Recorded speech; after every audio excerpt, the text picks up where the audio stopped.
What's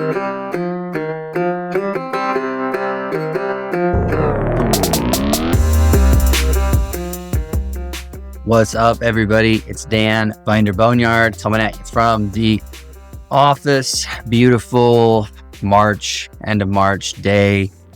Hopefully you are getting your projects ready for springtime and summer and getting them out to enjoy them. I've been getting a lot of calls from people getting stuff woken back up and discovering issues from sitting and whatnot. And so I think we've had an unseasonably mild winter out west here.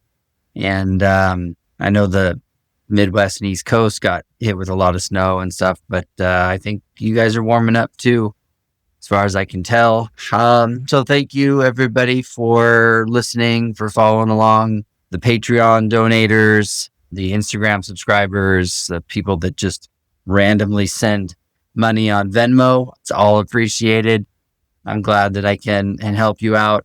It's discouraging when I make these podcasts and I do the YouTube videos, and I don't charge for them. They're all free. I just ask that you tell a friend or whatever, and people get pushy. Hey, when are you going to make a part 2? Or you didn't mention this. Will you make, my particular problem is this. Will you make a post about it? And I look back at our interactions, and they've never bought anything from me. They've never donated anything. They're not a subscriber. They don't contribute one iota to my business. And yet they have no problems telling me what I should be doing, or how, or get off my butt and finish this other video or whatever. And, it's frustrating. It makes me want to put this stuff behind a paywall, just because, getting taken for granted, and people act like, social media nowadays, everything is free, and so people get demanding, and it's frustrating, and I have to remind him. I got an email the other day from somebody that was like, hey, when are you going to do the rest of your Data 20 rebuild video? And I was like, I do this for free in my spare time as a public service to the community. If you want to send me some money, I will gladly stop what I'm doing and put this transfer case together and make a video out of it. And there was no money showed up, and I never got a response email. So that may have been a jerk move to do, but Monday through Friday, that's paying customer time, that's shop time, that's business time. And, I'm not going to drop what I'm doing to do something for free for somebody else just because they're in that spot. I mean, I hate to sound like that, but that's just the frustration I have with some of this stuff, doing it for free. So that actually makes me a little apprehensive about doing other stuff in the future, because I just don't know I just, like I said, I got paying customers that are happy to cut checks. And so this free stuff that I was trying to do to be nice is now starting to cost me my sanity. So anyway, I appreciate you guys. Thank you for all of the shares. Thanks for all the likes and putting the word out there. It does help. Does help, because I do pick up some subscribers, and there is some income, or there's part sales that come from it. That's handy as well. So anyway, back to what I was talking about, people getting their rigs out and ready for springtime. I've done 100 of these podcasts, but I'm going to talk about brakes, because those are really important. And a lot of times when your rigs sit for a season and the wheel cylinders get rusty, or they continue to rust all throughout their life, and then they finally hit a terminal point there where the rust is so bad that they begin to leak, or they don't work right.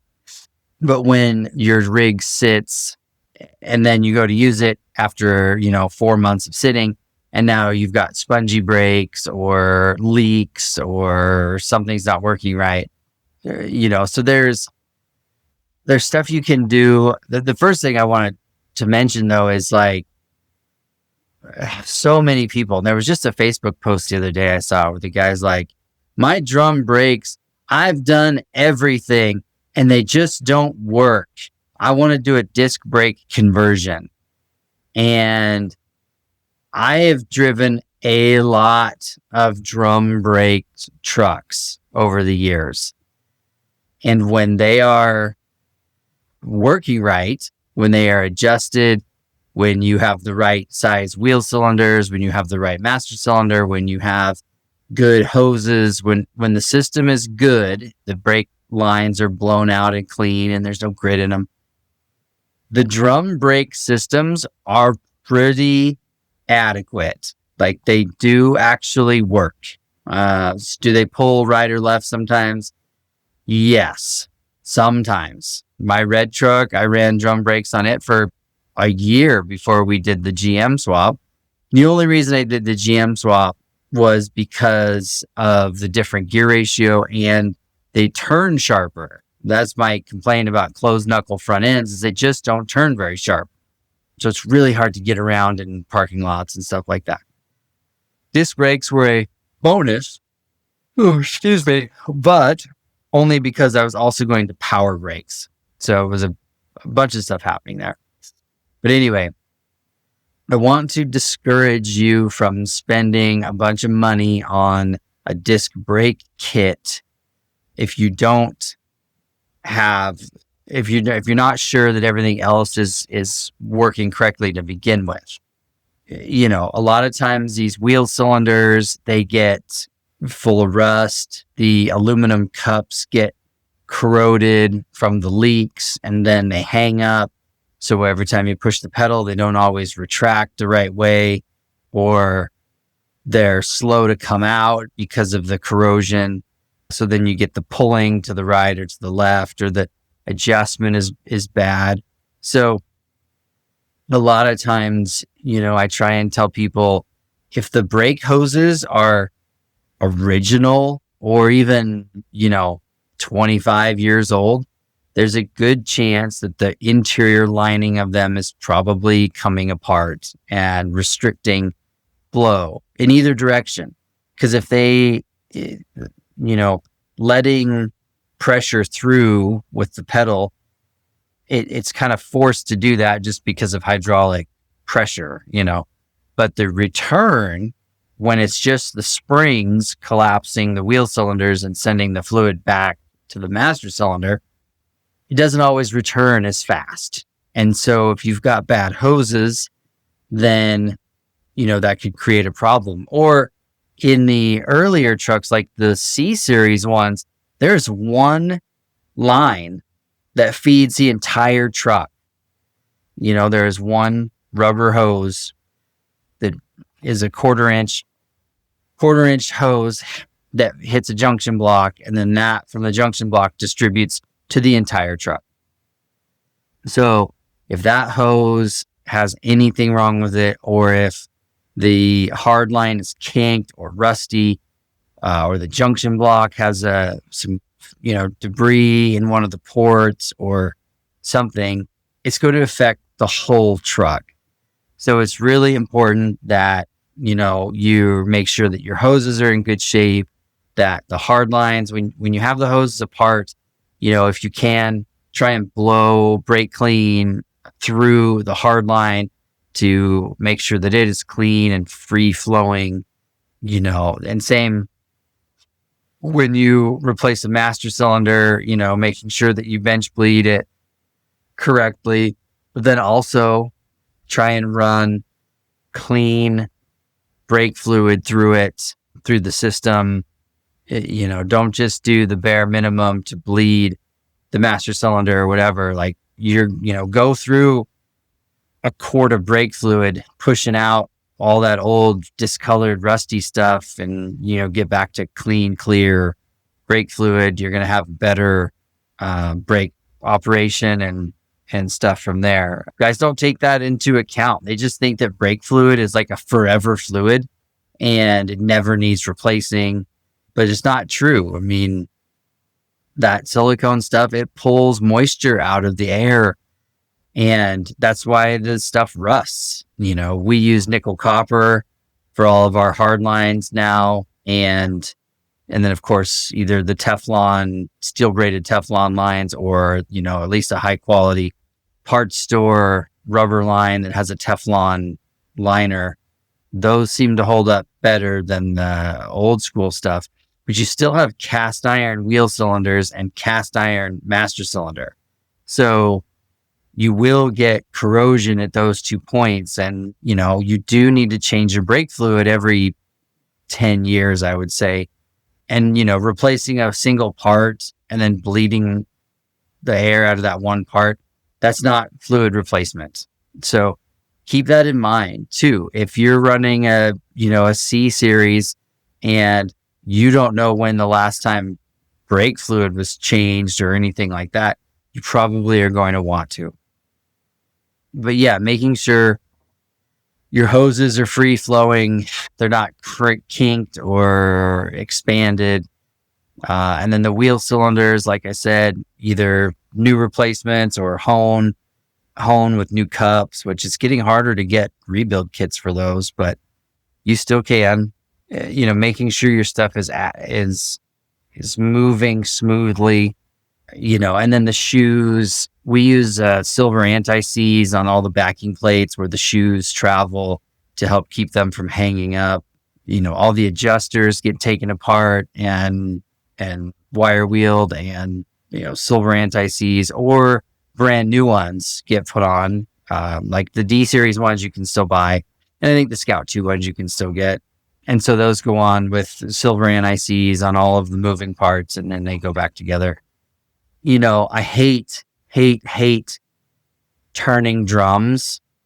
If you can buy new drums, like for the Scout 2s, you still can. I recommend just getting new drums. On the C series stuff, if you've got like the big 6, please really refrain from turning the drums because they're just not available and you're going to make them thin. So what we do a lot of times is we put them in the lathe, and I just hit them with like Scotch-Brite to try to knock the glaze off of the inside of the drum, and hope for the best.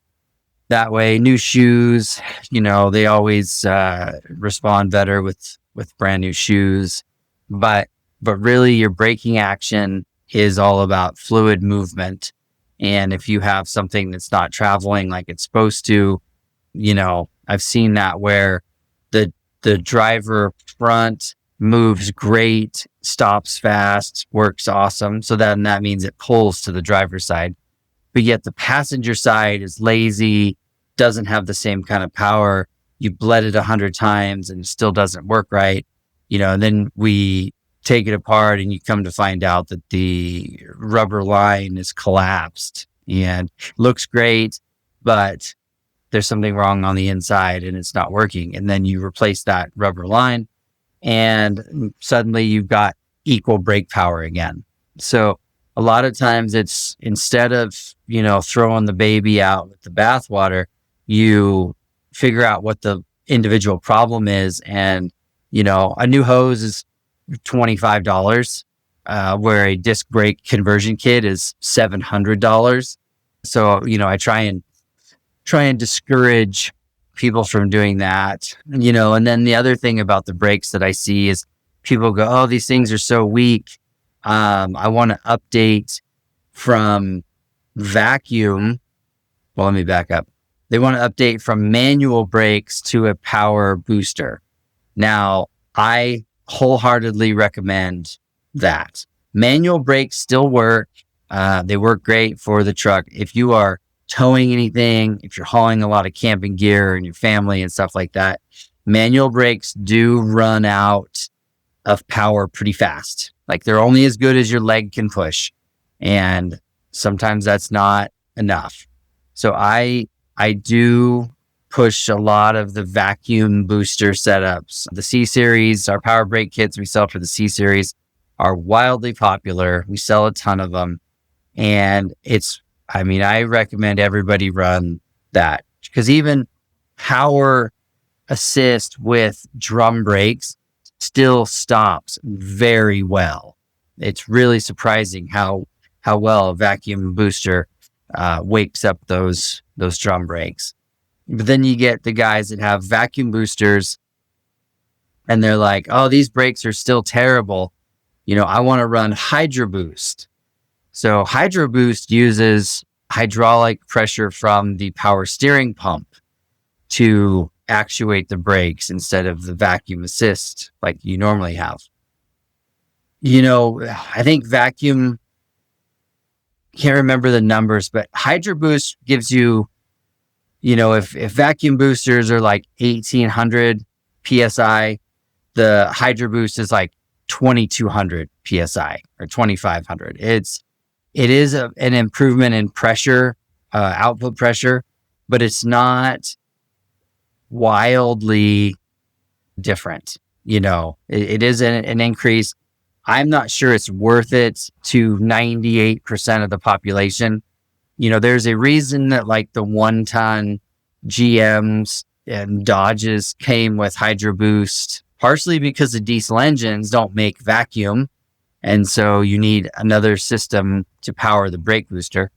So they would use Hydro Boost, but they are running, large calipers and, big shoes, big drums, and you needed a little more power than what the vacuum boosters would put out.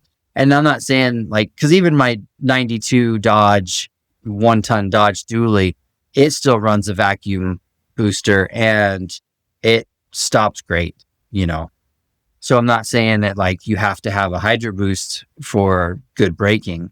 I'm just saying that it is kind of the next step in power, but you don't need Hydro Boost on your Scout 99% of the time. Because if you're locking up the wheels, because that's what happens is when the brake power gets that high, you end up having a lot of lockup problems, and you don't want that either. You don't want to go skidding through an accident because you have too much. The brakes are too powerful. And that is a thing. I've seen that. We did a Scout a long time ago where the customer was adamant on four-wheel disc and Hydro Boost. And we had to get an adjustable proportioning block and turn those rear discs almost all the way down, because the weight transfer, when you're in a straight line, you're going 60 miles an hour and you jam on the brakes, the nose will dive and the tail will lift. And when it lifts, it takes the weight off of those back tires.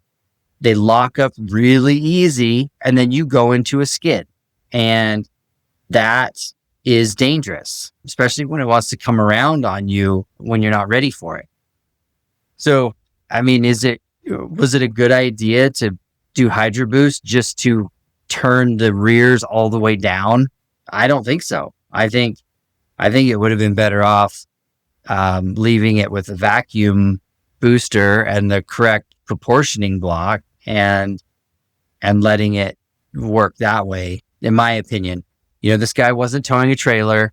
He wasn't running giant off-road tires. He wasn't, hauling a bunch of camping gear and stuff. This was just a daily driver Scout that was going to be empty most of the time. And I think in the quest for sports car brakes, it just created a more dangerous problem. And, we did get it dialed down to where, it wasn't as dangerous. But like I said, it took that adjustable proportioning block to slow down. So at that point, I'm like, what, if your brakes are operating through a pinhole, what's the point of having the powerful setup? The rotors, they're getting more squeezing power, maybe, but if the rear end is locking up all the time, it doesn't, you're having to let off of the pedal to get the rear end to unlock, then what good is having it clamp on the front? So, it's something to think about. Now, like I said, my green truck, that is a 4-wheel disc setup with a vacuum booster. That truck weighs 7,000 pounds. It has a loaded toolbox on the back all the time. It's running 35-inch mud tires. Do I need four-wheel discs? I like them. I probably could get away with drums, but I really like the disc setup. Do I want more power? No. The vacuum booster locks up all four wheels. And I know that because I almost got into an accident 6 months ago. Kid pulled out in front of me and I jammed on the brakes like nobody's business. And I locked up all four 35s at 60 miles an hour. It was scary, but it works. So no, I never in the green truck, and I tow with it all the time. I do all kinds of stuff. And I never say, man, I wish I had more pedal. I wish I had more power at the brakes. Like, so that to me lets me know that, I mean, I'm not I'm not a magician. I'm not some brake savant that knows how to put stuff together. I just know that if my brakes can work that good with an off the shelf 1.1/8 master cylinder and four-wheel disc Chevy calipers, then, if a guy's wanting Hydro Boost in a Scout because he doesn't like how they stop, something else is probably going on. There's another issue that needs addressing. And that's all I'm getting at is before you jump into that, I need this, whatever brake setup, like see what's going on with your factory stuff, because the factory stuff works pretty well. Scout 2s with the 2 1/4 drums and, good pads, good rotors, they stop very well. They do. They stop quite well. And I'm always impressed with how a stock Scout stops, so keep that in mind before you just want to run out and throw a bunch of money at rear discs and Hydro Boost or even electric booster. I see it's coming out now. There's Bosch electric boosters, those I'm waiting to see how well those go before I jump on that bandwagon. Although I tell you, an electric booster would be nice because then you don't have to worry about vacuum lines if you're a diesel, and you don't have to worry about running hydraulic lines if you're doing Hydro Boost. So it's a nice, potentially a nice upgrade, but we know how electronics are and how electrics work, and there's always some reliability issues that come with that stuff. So I just encourage you, if you are breaking your truck out of winter storage and it's, you've got some soft brakes or something, get those wheel cylinders looked at, check those rubber hoses, make sure they didn't delam, make sure that the system is free of debris and you have fresh fluid at all four corners. And yeah, you may go through a couple pints or a couple quarts of brake fluid to do it. Just make sure you capture it in a bottle. Use a vinyl hose that you slip over the bleeder, and then capture that brake fluid so you can dispose of it correctly. But check that stuff out before you just write off your brakes as being terrible and you try to do a disc brake conversion or Hydro Boost or whatever. So hopefully that was helpful. Hopefully this made some sense and helps point you in the right direction. And I guess that's it. So until next time, I'm Dan, Binder Boneyard.